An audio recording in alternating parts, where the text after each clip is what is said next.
Tell us your story. Tell us what got you into what you do now. So, first of all, thank you for having me, and I'm excited to be here. My story. So, ever since I was a kid, I knew only three things. I didn't know how it was going to happen, but I knew that I was going to come to America, I was going to practice medicine, and I was going to meditate. Growing up in India wasn't like I didn't have the easiest of lives. But at the same time, I consider myself quite fortunate to having grown up there because I do have a lot of resources now that I fall back on from that. Growing up, I was the oldest of three, had parents that were quite domineering and dominating. And I was, along with my next in line sister, we were sent to a Catholic boarding school. So, grew up in a household where like it was a lot of guilt and a lot of pressure on the self. And my dad was one of those people who wanted us to be something, but at the same time, we were not to be heard. So that was a big influence in my life. Growing up, I also saw quite a few deaths, if I may. That kind of influenced me a lot. When I was about 6 years old, we lost a sister to probably something that I now think is metabolic disease. And then I saw my nanny when I was about 8 years old have a severe asthma attack that she unfortunately did not survive. And that has been etched in my memory quite vividly. But then when I was a teenager, my great grandfather, who was 103 or 104 at that time, decided that it was his time to go. And over 3 days, he first stopped his medications. The next day, he stopped eating. And on the last day before he passed away, he stopped drinking and he peacefully passed away. And we kind of celebrated his life over the next 13 days. And that's a ritual in Hinduism where when someone passes, their life is first mourned because you do lose somebody important from your life, but then along the way, after the mourning, at the very end, you also celebrate their life. And it's a very nice reminder about the circle of life, about everything that life has to offer, the good, the bad, and the not so good with it.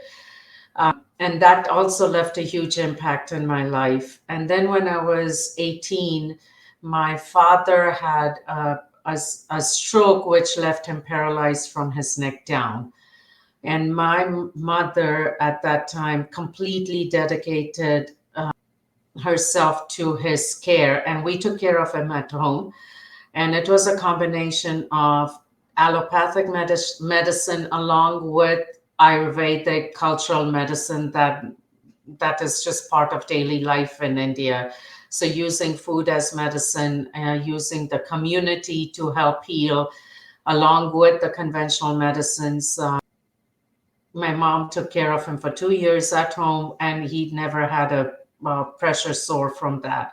And that also gave me a lot of insight on how important the care that we give to whomever we take care of is important. It, I, I was on the receiving end of having to take care of the family because I was the oldest, and that also left a big impact on me. So, with all of that, I was also witness to whatever was happening. And I feel like retrospectively, I was one of those where I knew that I had to continue to witness and observe whatever was happening in my life until the time was right. And I did not know when the time was right. Fast forward a few years, came to America, got married, and then found the physician assistant profession, which was amazing for me because that allowed me to get into the medicine that I wanted to practice. And my very first job as a PA was in the field of oncology. So that also played a big role. And then the year after I graduated from PA school, I found insight meditation. And I mention this because at that time I was also a parent, but at the same time, I was not a good parent. At least I didn't feel that. And I felt that my kids deserved a much more better version of me than what I was offering to them. So, insight meditation allowed me to go inward and look at my own self and to see what is it that I needed to heal. And then working with the cancer patients showed me so many things about healing from a disease perspective, because cancer is, to me, I call it kind of a slow death where mortality is in front of you, but at the same time, you never know when it's going to happen. So, looking at my patients, I was always intrigued by what is it that allowed some of them to heal from the cancer, even if they had the worst of it. And why is it that some of them who had even an early stage cancer did not fare so well? What was the, what were the family dynamics that were at play? What did the individual innately have in them that allowed them to quote unquote fight that cancer versus others who didn't quite make it all the way through? And through that, I saw the role of community, the role of surrendering, the role of healing, the role of letting go, all of that kind of interplay with itself. And that's been the cornerstone of my practice for myself and my own healing from whatever life's had to offer to me, and and in the healing of the people I work with. So, yeah, well, there's more, but I can stop here and see if you had anything to add there. Now I can, but yes. No, yes. So go ahead and ask me some questions. I can stop here, and I think it will allow the conversation to flow better. In your approach to healing integrates both conventional medicine and holistic practices, correct? Correct. Complementary, alternative sort of modalities. Okay. So, was there a defining moment in your personal journey that led you to embrace this multidimensional approach, besides just like dealing with the deaths in your family and the cancer patients? Like, what really made you say, "Hey, combining these two uh, would really be able to help a lot of people"? Right. So when I was working with, when I was working in the conventional space in on the oncology side, as I said, I was observing, and but I also started to recognize where is it or what is it about me that was holding me back. I have had my own hard experiences. I was bullied, I want to say at least until I was 52 or 53. So that was a very hard time for me to know that until something in within me changed when I could let go of the fear and the anger that I had towards other people, and the fear of not knowing and not being in control. I knew that until I could let go of that, I would continue to be bullied. But I also knew that I had to wait my turn in understanding it and coming to that point where I could let go of that anger and that ill will that I held against other people. And that is where my meditation practice came in. And insight meditation, do you know what that is? I do believe so. That's when you're looking within, right? Is it like clearing the mind and all that? It is, so it's basically going inward in like by sitting still and observing cause and effect through through your breath and through the sensations on your body. So our mind is not just in our brain, it's just not in our headspace, it's everywhere. So by recognizing that every every thought has an associated sensation with it, so you are understanding that there are how cause and effect of our own actions work. Like if I Okay. do, this thought is coming to me, Why is that thought coming to me? And it helps you connect all these spaces that were otherwise kind of blank, or we didn't know that they even existed. So it's like there is cause and there's effect, right? And then the effect becomes the cause to become the next, leading to the next effect. And that is essentially the cycle of action and reaction. Okay. And by observing that, we kind of understand that I am responsible for making the decision that is the cause that leads to the effect. So, although I cannot control the effect, I am in control of what is it that I can do right now. And when I began to understand that, that's when life started to improve, if I may say that. It relieved a little bit of suffering, although you do end up going through much more turmoil in the initial stages Hmm. as you start to understand more and more, right? So the way I define it is that the road to peace is a violent one. So until you find how you can be happy, you Hmm. are not happy. Yes. It's kind of the same where it's like if you don't love yourself, you can't love someone else. Right, but it's not easy to. How do you learn to love yourself? You have to learn to let go. You have to learn to forgive. You have to learn to surrender. You have to learn to trust that whatever is happening for a reason, and you have to be Mm. open to learning from all of that. Yes. Like there's a saying that I always say, I'm like, everyone who enters your life is a lesson or a blessing. Either way, it's going to allow you an opportunity of growth. Correct, correct, and that is what I had to come into. Even Hmm. though we can understand it at an intellectual level, until your being understands it, it really doesn't take root.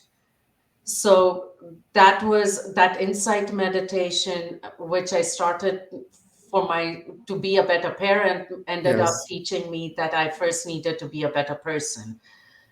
And so sitting in stillness, going for 10 days silent retreats every so often, practicing every day at home allowed me a little bit more insight into myself, which then Hmm. kind of helped me move forward. And then I was allowed as a physician assistant. I fortunately have a little bit more time with my patients. So talking to them, talking to the family members, seeing, especially towards end of life, how are people making decisions about what to do, how to go forward.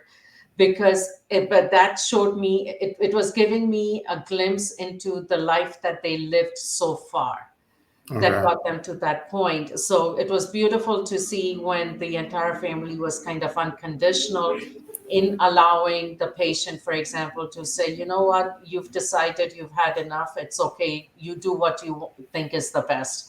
On the other hand, there were also decisions by family members led by guilt or led by being a feeling of being absent from their lives and saying, okay, I want to do everything possible to save my husband, my parent, my sister, whoever it is. And you Hmm. see those dynamics come into play, right? So just kind of being an observer to all of this allowed me to understand what life was about, and to some extent through death understand what life was about. And then in about 2018, I did a fellowship in integrative oncology. And I also worked prior to that with a physician who I credit a lot for teaching me to know that it's important to know your data, but always think outside the box. So don't restrict whatever you're seeing to just the fact that this person is receiving chemotherapy, for example. And that is why they have, say, nausea or fatigue. But know that person. So then their nausea or fatigue may be related to something as simple as not being hydrated well, but it could be maybe they're not taking their medicines appropriately, or it could be as severe as having brain metastases, right? So, how do you become a good clinician by You knowing the said brain metastasis. I can't even metastases. correct, where What the is cancer has that? spread to the brain, for example. Okay. And that can impact, that can cause nausea, right? That can cause headaches, that can cause dizziness, something like that. But you can also have nausea from not taking your nausea medicine on time. Okay. Or it So I. so learning from him like how to be a good clinician Mhm. with your own resources and with your own agency versus relying on a lot of tests to tell you what is happening to the person, although they are important and we will proceed with them as the next step, but it's also knowing who the person across you is as a person.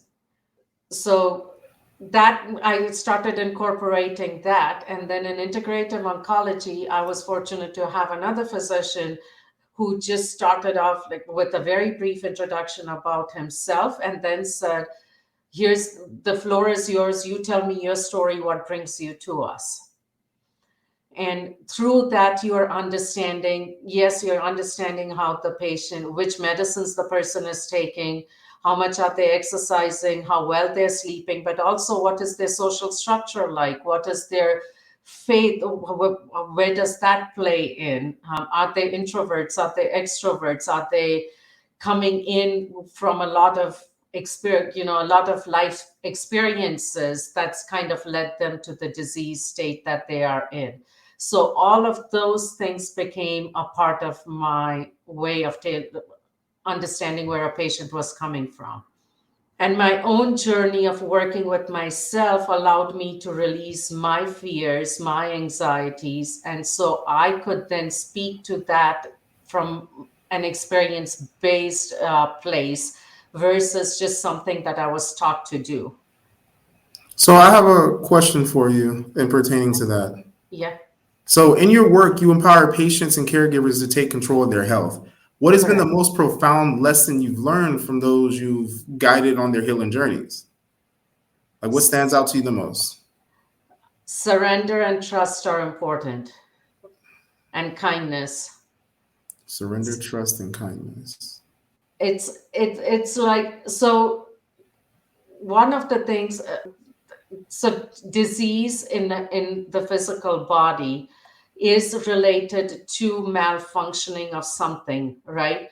Like immune system is down, for example, or we've ingested toxins, or we've lived amongst a lot of radiation or something like that that leads to certain diseases. At the same time, there is also a mental, emotional component of that disease if we want to go further down that road. How is it that I am thinking? What kind of a person, what kind of consciousness do I operate with in this world? And that is where, and so you must have heard of Elizabeth Kubler-Ross, right?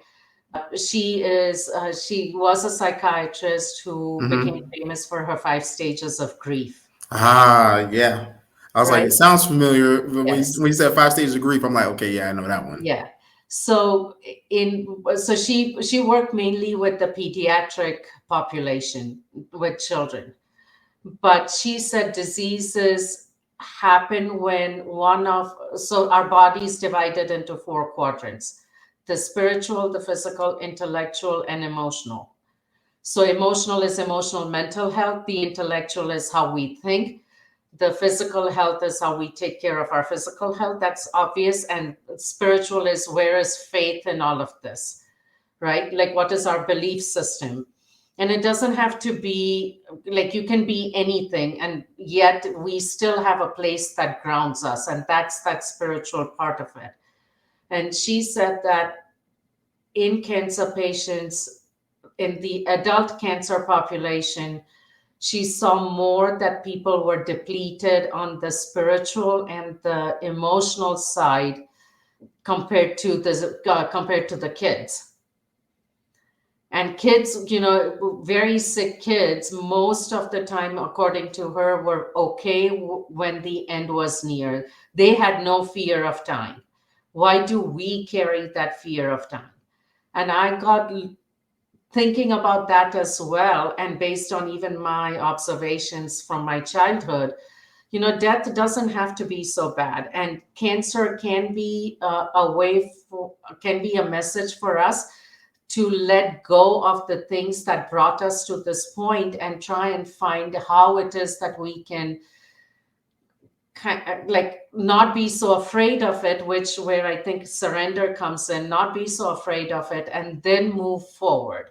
Right. So it doesn't have to be a death sentence when we get a diagnosis of cancer. It's more a wake up call for me to take stock of my life. What is it that brought me to this point, and how can I work with this, through this, to get beyond it? And through my meditation, I also understood that until I completely accept myself, I accept my limitations, it's only Mm-hmm. after that that I can go beyond them. Until Okay. then, no matter how hard I try, I'm only going to be so successful metaphorically, right? So even if So you envisioned yourself being successful or at a level, you'd never be able to attain it if you didn't fully get over everything that you're currently dealing with. so successful can be many things, right? Successful Mm-hmm. can be in terms of money, but then if there are parts of me that continue to try, but I don't get that money, then there is something else that I need to investigate. And that's something that gets me though, because the fact that you said money, I'm like, I always end up thinking about this saying, a wise man is, or a poor man is not the one, no, a rich man is not the one who has the most, but the one who needs the least. Correct. So when it comes to money, I'm like, I understand what they mean in the Bible when they say money is the root of all evil. You see how people act with it. But for healing's often is like very emotional and spiritual as it is physical. Correct. What along your personal healing journey influenced you on the way that you show up for other people? The letting go of the fear Mm-hmm. until so I was in a work situation where I was bullied by a coworker, Okay. and that coworker was enabled by somebody higher up, and I had to face that person. I wanted the bullying to stop majorly, and it went on for a good at least 2 3 years. And until I got to the point of recognizing that I needed to first let go of my anger Mm-hmm. towards that other person, and I needed to accept myself, I needed to face my shortcomings and Okay. whatever. And now I will say that they weren't shortcomings, it was just another stepping stone, right? It was just another hurdle that I had to learn to Another that I had lesson. to recognize and learn from, and then cross it. But at that time it felt like it was a huge hurdle in place. And until I could recognize that whole part of it, that I was actually holding myself back and Mm-hmm. was allowing the bullying to happen, I could not stop the bullying. And when I was able to do that, that's when I went on the other side. And that's what I call being successful. Okay. Okay. I understand now your term of successful. Right. Term of That success. healing is success, right? Okay. That where I'm not, there's not some tightness in my chest when something happens, or there's a knot in my stomach when I say or do something and I feel like I've done wrong. But have I Yeah. actually done wrong, or was it just something that I needed to learn from? I could use it that way. Or it could be that I trusted that I did the right thing, and time will tell me whether will kind of work it out for me. So I have a question, another question for you. What are your thoughts about the definitions of what is right and what is wrong? Yeah, that's that inner compass that we have to investigate. Because I had a conversation with an individual about a week or two ago, and I had brought up to him, I was like, the universe does not recognize good or bad, it Mhm. recognizes energy. Correct. And when it comes down to it, I got to thinking and realized that good and bad are terms that we created in this reality to be able to distinguish the two. Correct. Again, A lot of things that we focus on is a separation when in all honesty, there's an equal balance on everything. Correct.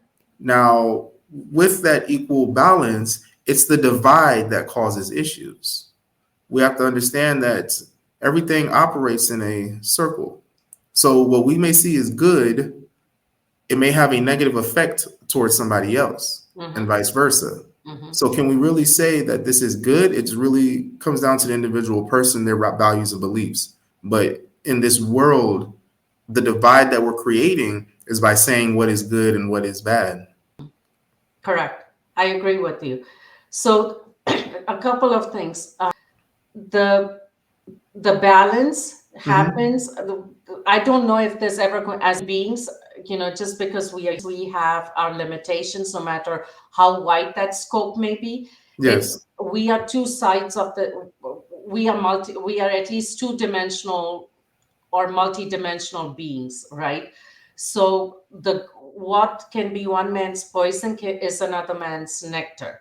So it's two sides of the coin. So we can look at something too much of a good thing, like something corny as the sun, is going to be harmful if we utilize it incorrectly, right? But a little bit of poison, how you get sunburns, can help us wake up and teach us so many different things. Those are the hardships, apparently. And we kind of say that hardships are bad, but hardships are not bad.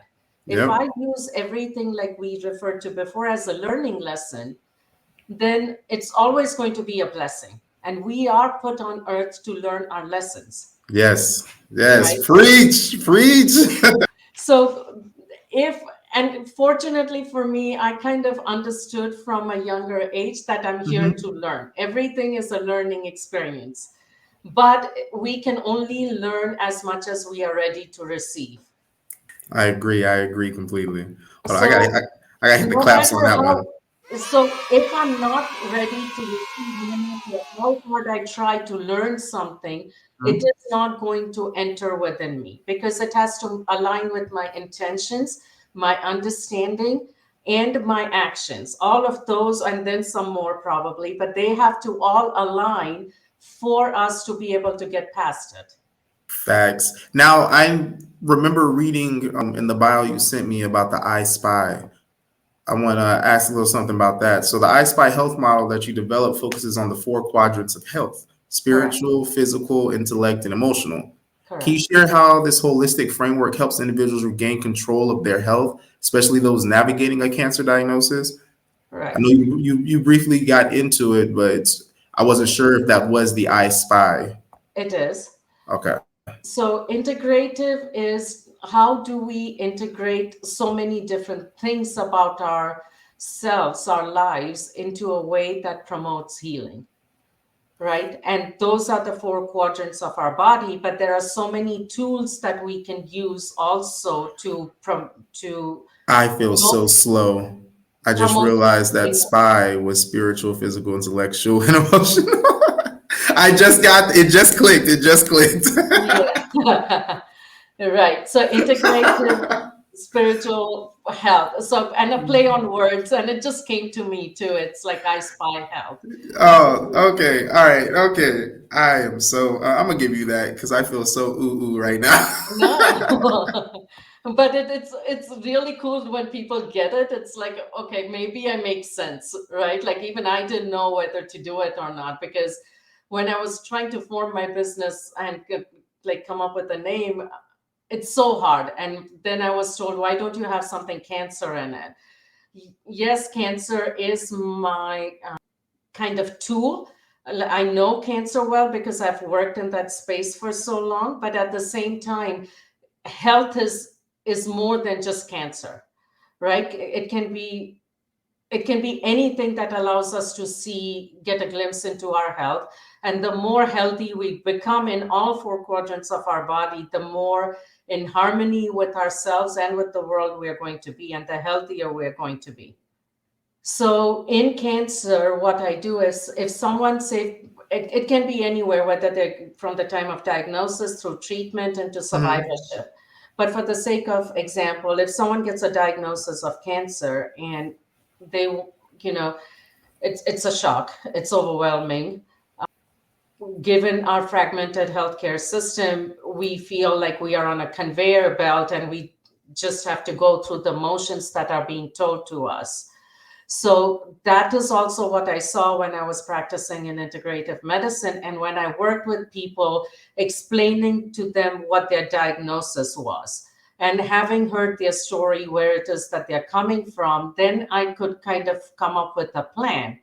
So if they get a diagnosis of, say, breast cancer or prostate cancer, for example, you make them understand the behavior of the cancer as per the pathology that was seen, right? And you can see whether it was aggressive, what stage it was, not aggressive, all of those kind of things. But then you are seeing where the patient is coming from and what are their resources, how much is the family involved, how much financial resources do they have, what is their educational level in understanding, where is their mental emotional health, and then put it all together. So for some people it may, we in our culture, we are very cerebral, we use our head a lot, and we think that the more I know, the better, the more informed I am, the better I will be. But sometimes that's not the case, because then we get in our own way by overthinking and overanalyzing. And then there is the person who may not have had that much education. And how do you discuss that cancer with them in a language that they can understand? And then maybe find resources for them so that they can eat healthier and get rid of some of the junk food that they're having.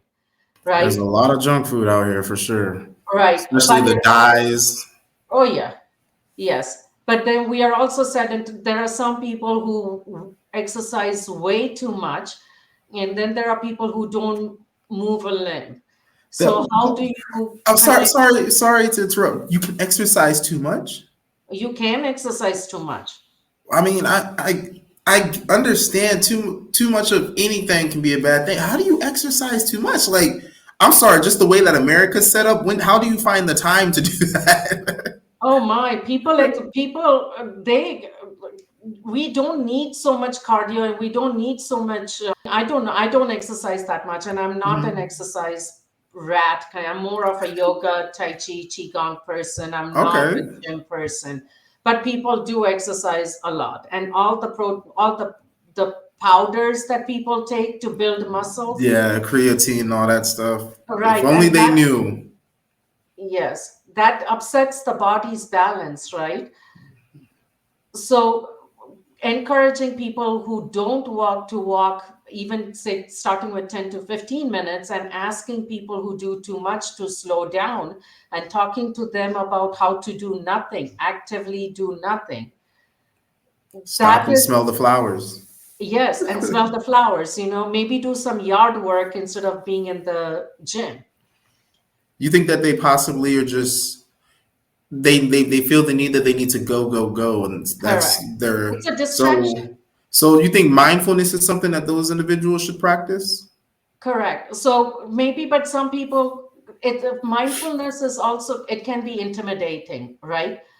So what I sometimes start off with is just telling them, if the weather is nice, sit in your yard and on your back porch and just set a timer for 10 minutes and actively do nothing. You cannot have your phone near you. You cannot sip tea. You cannot read a book.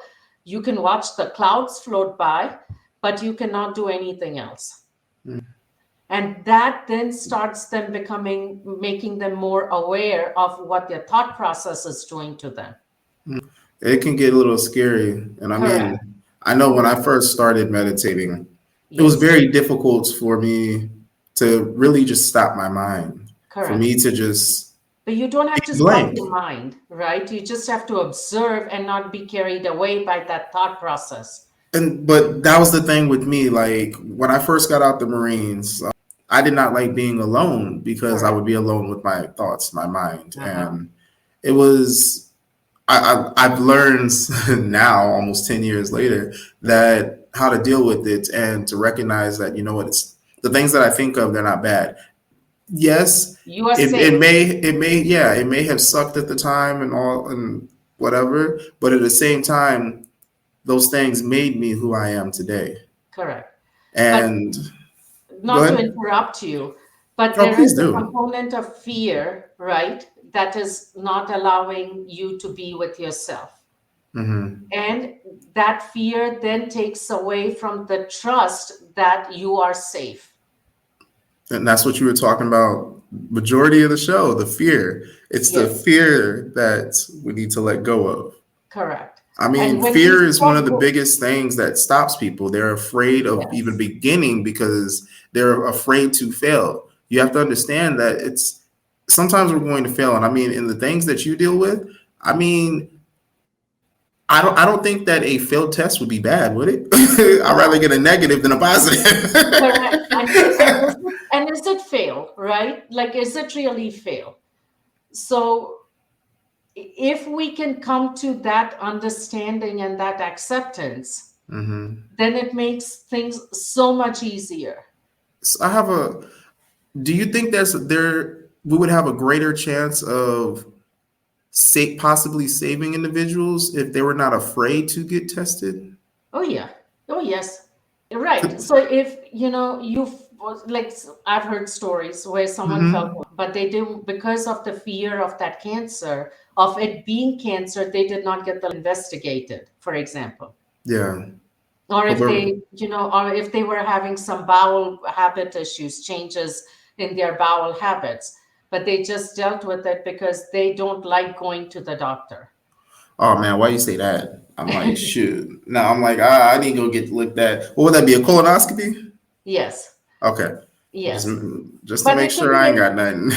right. But we don't want to deal with what could be. It could be nothing. But we Hmm. don't focus on that. But we think that what if it is cancer? And I hate going to doctors, so I'm not going to one ever.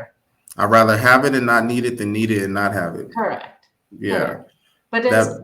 at the root, there are our basic emotions are very few, right? Hmm. Like they may be five or some, I don't know all of them, but fear is one of those basic emotions. In our civilized, quote unquote, world, we are at least physically safe most of the time.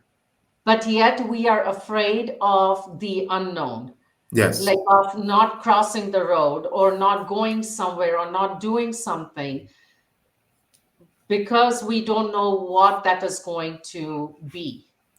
There's a lot of people who don't even engage with leaving their house because they're afraid of the Correct. unknown. Correct. And that stems from also us wanting to, like, constantly being told, right? Like it's part of Hmm. our psyche that we have to be in control. But do we even know what that means? No. And I mean, in No. all honesty, it's impossible to be in control because you're only able to control one thing, and that is you. Anything that pertains to you internally, really, because you can't control a fly landing on you. Correct. You can't control what other people are doing. Why Correct. stress about things you cannot control? That's why Right. a lot of people are constantly stressed out and Correct. start forming disease, disease, your body at Right. yeah. So Thank it's interesting, and there's a lot of people who are control freaks and feel that they need to be able to control everything Right. around them. Right. And I'll take that being in control even one step further. Hmm. I can only be in control of what I do right now. Yes. Right. And through that practice of just knowing and being in control of what I do right now, I Hmm. can slowly then let go of everything else slowly. But it is a practice that I have to continuously work on. Only then it becomes second nature, right? To Okay. become, for something to become effortless, you have to put in the effort. Yes. That part. So that effort of understanding and reminding myself that I am only in control of what I am saying right now, what I'm eating right now, or while I'm brushing, I'm only brushing. I can't, I'm not in control of anything else. those even simple things like that, if we Mm-hmm. start with that and then keep on doing it over and over and over again, Repetition. a repetition, and then when I interact with you and you get mad at me, I can then say, I'm not in control of him. Yeah. And then I can accept your anger versus That, making it personal that you got mad at me and it's all your fault. yeah, that's something I had to work on, that I learned to work on. I think I've gotten a lot better at it. Not saying I'm perfect, but I got a No, lot better at it. Was realizing I'm not in charge. I'm only in charge of the energy I put out, not how people receive it. correct. Right. Right. So that is those kind of fears, recognizing that. So when I talk with my cancer patients, I'm trying to Mm-hmm. understand that as well. And as and when the space permits, along with their cancer diagnosis, I am weaving all this in. And through that, then they understand that they don't have to be afraid. Let's take charge of what I can do to take care of my health through this part of the journey. Then through this part, then we get to the next step, and then Mm-hmm. we work on that phase, and then we go on to the next step. That's how this model works. Okay, that's pretty dope. So what I'm what I'm grasping from the I-SPIE is a lot of helping the person control their mind. Correct. Okay. Through their cancer, like with the medical part, because that is what they're dealing with right now. And I am no psychotherapist, I am no spiritual person. It's only based on my own experiences that I can talk about all of this. Okay. So it's more utilitarian, I think. All right. That is pretty dope. And man, everything comes from something. And based off of what you have gone through, you were able to be like, well, this worked for me. Let me see if it works for other people. Right. And it's just interesting my thoughts on that is looking around in the world and how everything that you see, somebody had to have tried it out first. Right. Now I'm Right. going to kind of make a little joke with it. So how the hell did they figure out that we can eat eggs? I'm just going to say exactly because I think the things as well. Like I'm looking at the bookshelf in front of me, and I'm just like, somebody decided to make a bookshelf and try that out to see if it actually will hold the books. Right. How many times did they fail before they finally figured it out? Right. Exactly. Everybody has experienced. In order for something to be here now, somebody has had to experience it at one point. Right. And we are not unique in that sense, right? Mm-hmm. We are all the same. Man, that is wild. But we are coming close to an end. How can people reach you? I know you had an email as well. Right. So by email, which is I-SPIE at ispiehealth.com that you just put up, or by calling or texting me at my phone Mm-hmm. 980-224-0094. All right. I As will have that important in the as show social notes. media is, I am just not You're like, familiar. I have one, but I don't have it on the top of my head. I get that.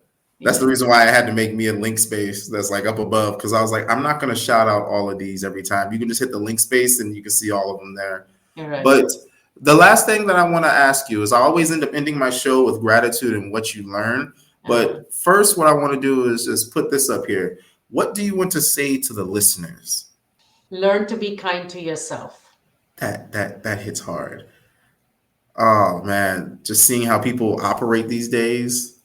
I mean, people aren't even kind to others. Like, I don't. I would love to see the world go back to being kind and having customs and courtesies. That'd be amazing. Right. Now, with it, what do you want to give gratitude for? Because, like I said, I always end it with gratitude and what you learned. But this was you telling your story. So, really, what do you want to give gratitude for?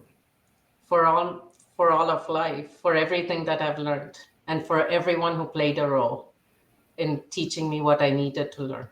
That is beautiful. That is beautiful. I've said the same thing, except for it wasn't that. I said, oh, I had woke up one morning and I was like, I was doing my meditation, and I always end it with a gratitude. And I was like, I'm grateful for my enemies for Correct. putting me through the things that they have put me through to allow me to work on myself to the point to where they'll never be able to inflict that type of damage on me again. Correct. And So, yeah, and those are, but and over time, that last part of it, that they can never inflict that damage on me, that doesn't need to be said or thought, because if you get to a point where you're thanking your enemies, just thank them unconditionally, okay. if I may. It did No, no, still work no. for me, and it still worked for me, because there are certain people, very close people in my life, that I have a very hard time forgiving. But at the same time, meditation has taught me that expectations is what gets in our way. It's because I'm expecting something out of you, and you either deliver it or you don't deliver it, and that is what's Yes. going to make me happy or unhappy.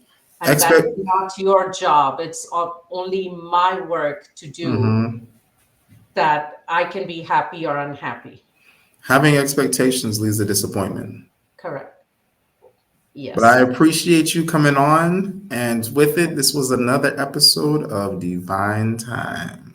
Thank you for having. Hey, beautiful souls. If you love deep conversations about life, love, and spiritual growth, help us reach more like minded people. Like, comment, and share to push these powerful episodes through the algorithm. Let's build a community that thrives on wisdom and connection. Find us everywhere: YouTube at Danli_Divine, Facebook and Kick at Divine Time Podcast, and also follow the blog, divinetime.blog. If you're looking for your soul tribe, join our Telegram group, Warriors of Love. Together we rise. Divine time is now.